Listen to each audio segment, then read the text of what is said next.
You're Happy New Year, everybody. Pocket Cows. Yeah, we're about 8 days late. But it's a. But what was it, the first of Monday? So yeah, Yeah. that wouldn't happen. But yeah, man, welcome back, everybody. Cash Money Records taking over for the for the 99 to 2000. That's it. You know what I'm saying? But yeah, we're gonna get the show started. You ready? Let's do it. We over there blowing that gas. Yeah, you're right.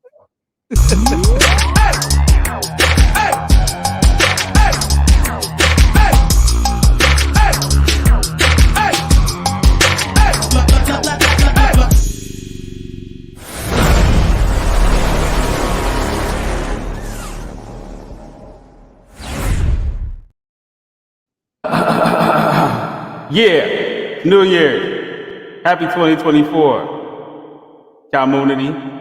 And this is Cowmoonity Monday. Pocket Cows. And with my trusty co-host, El Toro Negro, a.k.a. Reggie Smoker, a.k.a. No Gas for him, a.k.a. Gas Free Gary.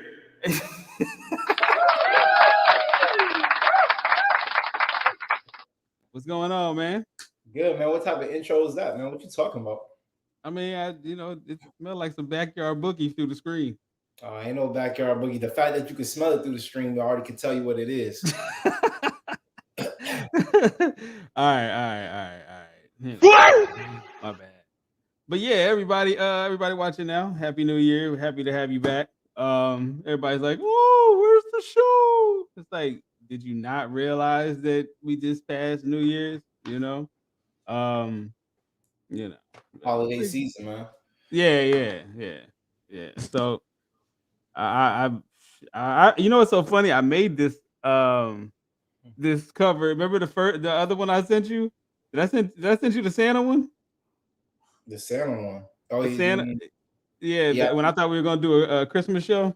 Oh yeah, you did send me that. Yep. Yeah, but we decided against it, man. Toro was in transition, and I was busy. You know what I'm saying? I was getting ready to start. I was getting ready for school, so it is what it is. Trying to better myself. Don't you judge me? You know what I'm saying? But yeah, everybody like, subscribe, hit the notification bell. Shout out to the moderator Trey. Happy holidays, my dude. I don't even talk to Trey anymore, man. Trey used to call me, man. He used to call me on my cell phone late night when he needs that Eve. Call me on my cell phone. Trey don't even hit me up. Oh yeah, shout out to El Toro, man, in the building. All right. Yeah. What did move? He said happy holidays. But yeah, man, how's everything going out in the main streets of Texas? Let's see. What we need to? Yeah, man, we sure do. But you only want to talk to me when I got some ETH for you. You know what I'm saying? Shame. Damn shame, man. Trey, you gonna let him speak on your character like that? That's crazy. Nah, Trey gonna get one of these too.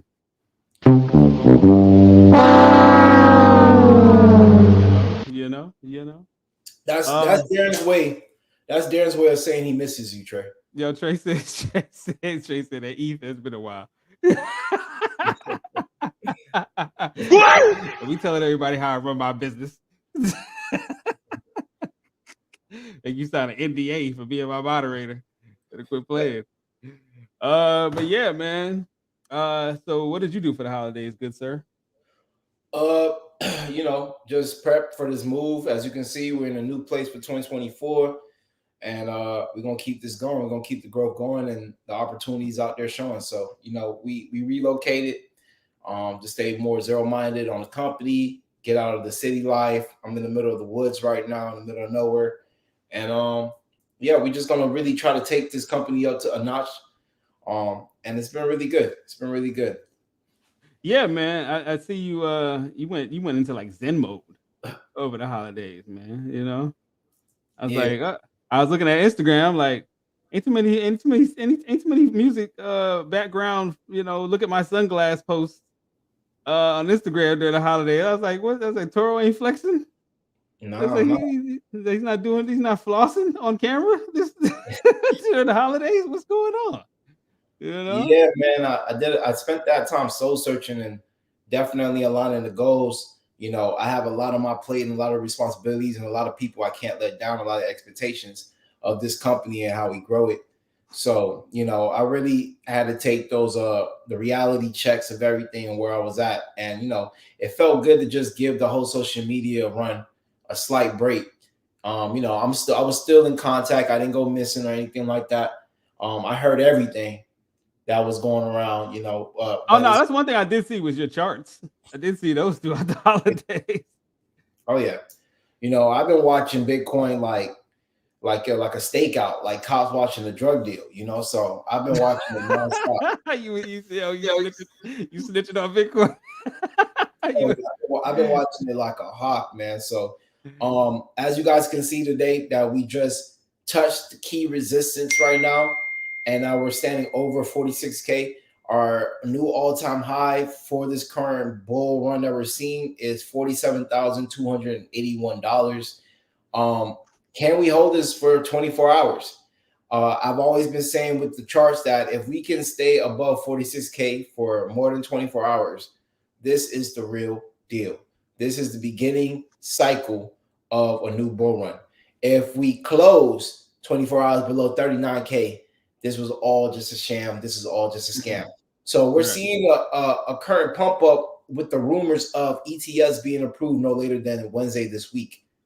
Yeah. I mean, they said that before the holidays too, but exactly. It's a game that we're playing, and truly, what I understand with Gare Bear in the game, the SEC, is they don't play by anybody's rules but those that they work for, which is centralized banking. They do their job at an excellent tier, and they're not gonna give you the mercy of getting rich overnight real quick without them putting a little tight grip on it. So right now, we're seeing that so many bulls got liquidated before this current pump. So a lot of people expected that. But how far can we take it? Will we be able to sustain? Will the ETS be approved? Mind you, this is not, we don't know if all of these applicants are going to get approved simultaneously, or are they going to stick to the script of the dates? Because theoretically, only ARK is up for announcement this week, technically, from what I saw. BlackRock and the big boys, all of them are on my birthday, actually, 3/15. If you look at the historical points of Bitcoin since the start, every March 15, significant movements has happened in the sector. We either make a bunch of millionaires that day or a lot of losses are taken that day. So massive movement always happens on 3/15. I don't know what that means. I don't know the significance. It's just a coincidence that it's also my birthday. But that's where BlackRock and the gang are all look to be approved. So I'm suspecting that maybe we might get a rejection. Maybe we might get a denouncement. Or even if it does get approved, that might be a sell-off, kind of like the Elon Doge situation. Everybody was like, yo, he's going to talk about Dogecoin on Saturday Night Live. This is Elon Musk, one of the richest guys. Y'all remember that? Yo, dude, let me tell you something. As soon as he said something stupid, bro, I dumped. I was out. I was gone. I watched that like a hawk because something just told me, I was like, this ain't going to go well. You know what I'm saying? At all. It's not going to go well. We'll see, man. We'll see. Kathy Woods, she liquidated all her Bitcoin that she was holding with Galaxy. Yeah, man. What the heck was that about? We don't know. Smart Money is making some moves that we cannot read at the moment because it's all insider information, all insider. So that's the one that's interesting about crypto, man. You can, it's funny. You get the insider trade and nobody says a thing. Exactly. Oh man, it's crazy. I'm sure Nancy Pelosi got her hands in somewhere in all this, huh? Come on, go ahead, Nancy. Nancy Pelosi out here scraping and scrambling. Every little inside like P. Diddy say. I like it when they scrape and scramble. I like when you do it like that, Daddy. I like it when you do it like that, Daddy. How you scraping and scrambling. You know. Oh, Hey, sorry, you know, and I've always stuck to this ceiling of 46K, bottoming out floor 39K range, because even though it was a huge channel, that's basically the channel that we've been stuck in for so long.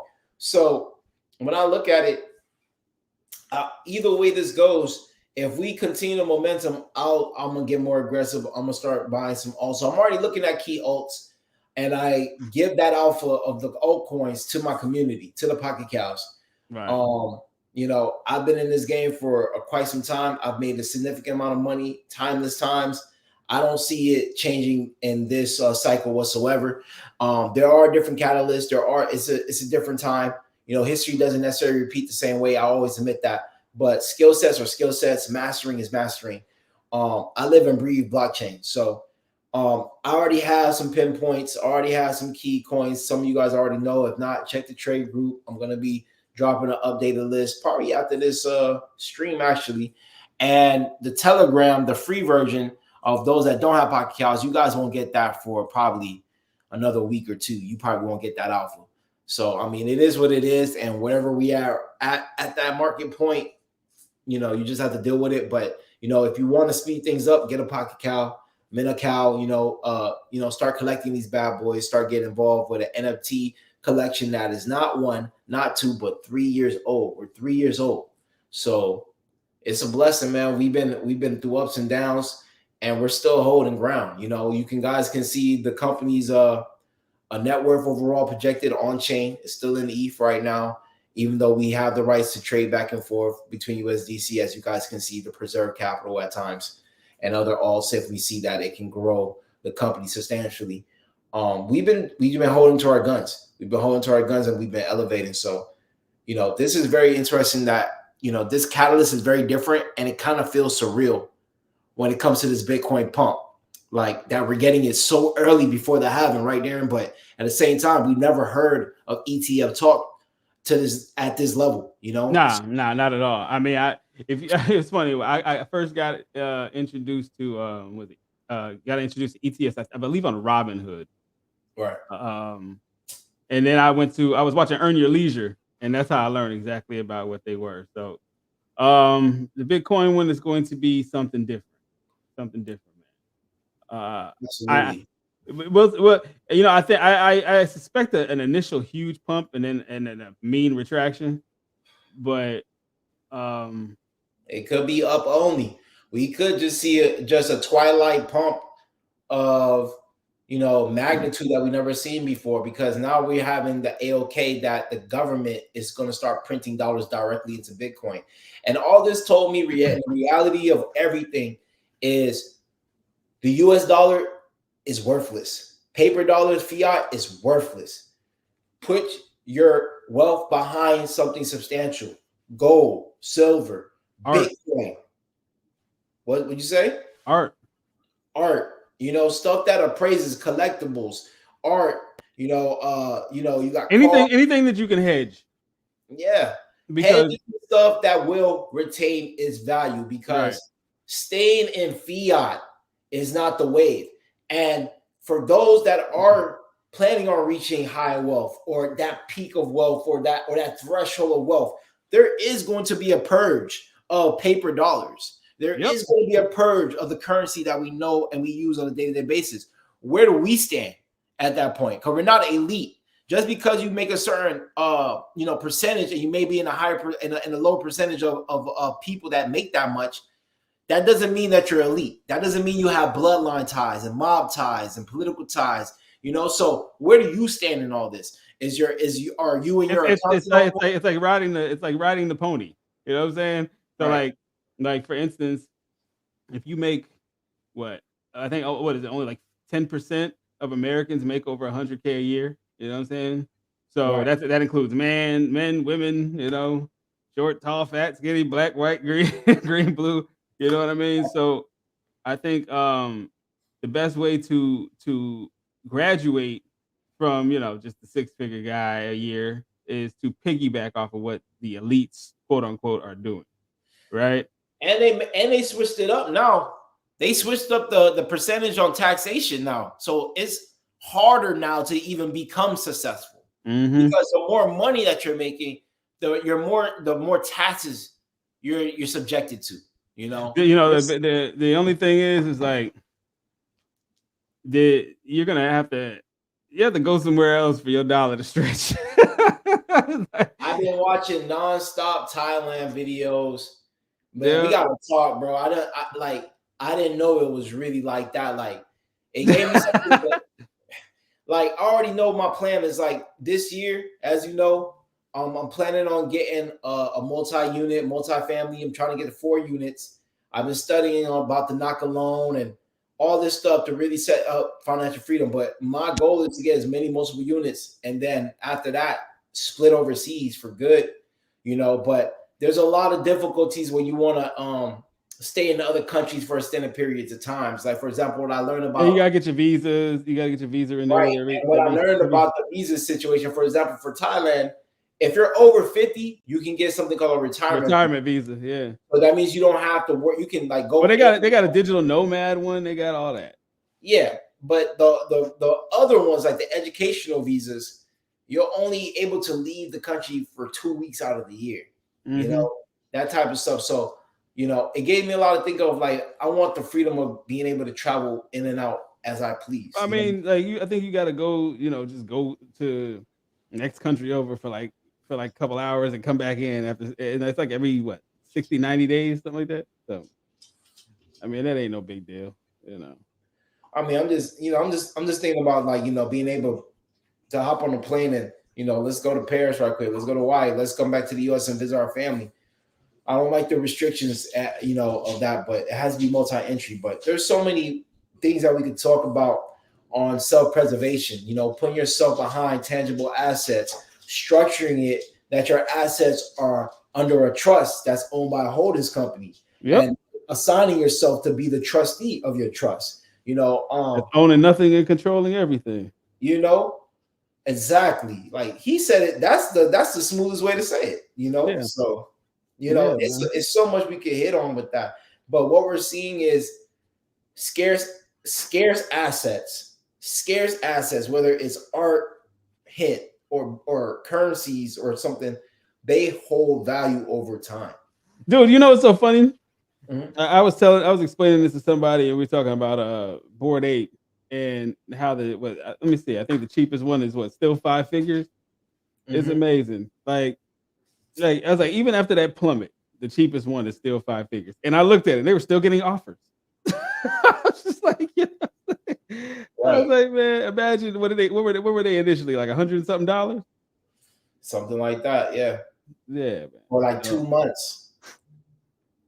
Yeah, that's crazy. You know, but we already know what that situation is like, because if we could sit down at the table with VCs of that structure and get locked in, we're talking about with MoonPay, we're talking about FTX, we're talking about Sam, you know, we're talking about getting locked in with that type of crowd. You can't lose. It's impossible to lose, you know. Hold on, check this out. The cheapest one is 60,000. Right. I thought it was like 70. You know, throw Madonna's manager in the mix. Let him make a few calls to Rolling Stone, Jimmy Fallon, Steph Curry, Justin Bieber's, Post Malone. You can't lose. You know. Trey said AVAX. Oh, you talking about Nasty Nancy. Nasty Nancy. AVAX. Hey, man, here's my thing about it. And like, it's no disrespect to the AVAX chain, because AVAX is fast. Is it safe? That's another question. But imagine me as the founder of a chain, beyond a project, a founder of a chain, and I'm telling you, and I saw this pattern between a couple chains, that meme coins is the answer to blowing up our economy, and that we're going to pump meme coins and meme coin this and meme coin that. It's like, man, like, people just see dollar signs and they no longer think from the logical aspect. They think from a greedy aspect. And it's immediate gratification. You know what I'm saying? Like, I think people are starting to abuse memes like they did the word utility and community. It's ironic that NFTs are still useless because they don't have utility, but everybody was saying they were doing little gimmicks, whether it's non-charities, giveaways, raffles, bingo, whatever bullshit, and that's a utility. And none of that shit held weight. And the fact that a real NFT project needs an actual community, not a pump and dump group, not some Ponzi pushers, not some hype beasts that switch their profile in another 2-3 months, or talk about another coin in another 2-3 months. You know, a real thriving community. So they need something to huddle around. You know, it's all these shenanigans, man. And I don't even know where I was going with that, but truly, you know, it's funny that like now memes are starting to look as a way to wealth. Like, yeah, you hear these get rich quicks, you can flip a little bit. Everybody's made a little something off a coin that didn't do shit. I get that. But to actually start normalizing the fact and try to base memes, you're only pushing Ponzi's.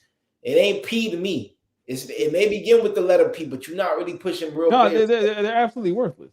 You know what I'm saying? Like it's gonna be it's not anything we haven't seen before. You know what I'm saying? It's just right. Like, yeah, it's a cool little JPEG, you know, and then gather up the typical the usual suspects. Be like, yo, I got a coin coming out.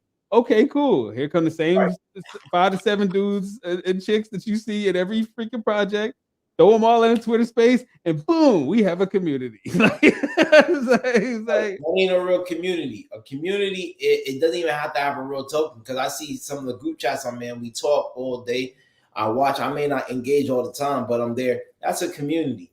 But the only problem with that disconnection, they don't have something legit to hover around so that their means are taken care of. You know what I'm saying? And I see that. I'm like, I got the project. I see the people. I'm trying to make it happen. But if not, this is a big world. This is a big world with over 8 billion people crawling it. We can, all we need is a city behind us, a block, a community. Yep. You know what I'm saying? Organization, something to just ride us and thrive with us, grow with us. So, I look at all the variables on the table, and it's like, that's why we've been playing this smooth. They be like, yo, Toro, don't tweet no more. Pocket Cow account, don't tweet as much. Tweets don't equate the bread. Tweets don't, like, it depends on the content, but like really for a project like this, we're a gaming company that just so happens to use blockchain technology. We're not a blockchain company or a Twitter company that just so happen to make a game. We're here for entertainment purposes. So we're investing our time and our money and our resources on the products. The pasture, that was something for the blockchain space. That was something for the Twitter space. We understand that, fundamentally, from economic principles, passive earning is the way. It's the way to buy back your life. It's a way to buy back freedom. If your project is not passively earning something, even whether it is insignificant or significant, it compounds. It's accumulating. It goes on. And the beautiful part of it, as long as you live, you can claim it at any time. You can't beat that. You can't beat those type of metrics. But at the same time, you have to have a reason why people buy and sell on a daily basis outside of that. That's just a cause and effect. That's the effect, but the cause still has to happen. So that's when, me and Josiah had a heart-to-heart, and we was like, we got to go harder with the products, which is the game. So now we're trying to hit the ground running, get into the mobile store. Man, I didn't want to let the cat out of the bag just yet. But look, we're going to do that. We're going to talk about that in depth next Monday. But right now, let me give a shout out to Worldwide Crypto.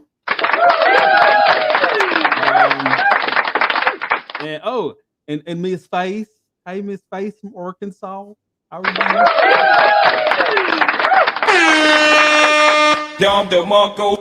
Yo, check it out. We gotta cut this thing short today. I got class at 9:00, but I gotta get this workout in before I do class, because I'm gonna feel like a bum if I don't. You know what I'm saying? Gotcha. So ladies and gentlemen, Happy New Year. Thanks for tuning in. He said, "Are you not entertained?" No, they're not entertained. I might open up a space so I can rant tonight if anybody's interested. I don't know yet, but yeah, you never know with me, man. It's a dice roll. But you have my blessing. I say go ahead. Yeah, for sure. And you keep crushing it, man. Become the software engineer I know you can, the cybersecurity guy I know you can be. Let's Yeah, go on, man. man. Proud of you. Yeah, appreciate it, man. Appreciate it. It's go mode. It's definitely go mode. Motivational, man. 2024 is about the growth this time, man. Bro, shoot, man. I tell you what, I'm gonna be an animal by 2026. Ready to roll. Ready to roll. I like that. So this is just a small sacrifice to get to a bigger goal. Yeah. I will be calling you for some assistance though, because I need to learn about the Raspberry Pi. It's just a little computer. Yeah, I need to. Yeah. Wait till you learn about flippers. That shit's gonna blow your mind. For real? You talking about Raspberry Pis? Yeah, that's cool. Is that's how you get poor people in like third world countries to have a computer. Right. And you got the Bone as well, which is their competitor. But I got a Raspberry Pi. I actually was you could stake on Raspberry Pi. It's a computer. But wait till you learn about flippers. It starts showing you. You're gonna start realizing the safety of mankind is in danger when it comes to electronics, because if more people knew the information you knew, it would be a lot more cyber attacks. Flippers can control everything: traffic lights, computers, Wi-Fi, cell phones, vacuums, radios, everything. So, man, I'm sounds telling pretty you, dangerous. It's a danger. It's a danger. Cars. Wait till you get to that point. You start realizing when the deeper you go into the cybersecurity hole, like, man, this is a scary world, and people can really get taken advantage of. And then you understand why that predatory mindset was so normalized and quickly inhabited the blockchain technology space. Why? Because most people that have this information, especially when you were pushing that anonymity for so long back in the day, they still try to play it right now with the anon bullshit in the PFPs, but it was really more relevant back in the day. You understand why these scumbags did what they do, and how they turn into these syndicates and cartel groups and money gangs and scam rings, because who else can stop them? It's an imbalance. You got nothing but predators and nothing to draw a line. No heroes, no forefront, no policing, no authoritative figures that's willing to crack down. So, yeah, it makes a lot of sense. But yeah, man, get it in, man. I'm happy for you. I'm glad everybody that was able to come today. I appreciate y'all. Always love, for me and Darren and the community. We got some stuff in store. The game is back up. The game was down. If anybody noticed this weekend for maintenance, we're on the final stages of our update, so we're just testing things out. So the game was down this weekend, but it's back up since of last night. And yeah. All right, good shit, man. But as I always like to say, be good at being bad, everybody. Thanks for showing up, Trey, my favorite and only moderator. You know what I'm saying? Happy New Year to all of y'all, man. I hope you guys all are pursuing a goal. You know what I'm saying? And give yourselves a round of applause. And peace, love, and crypto. We out.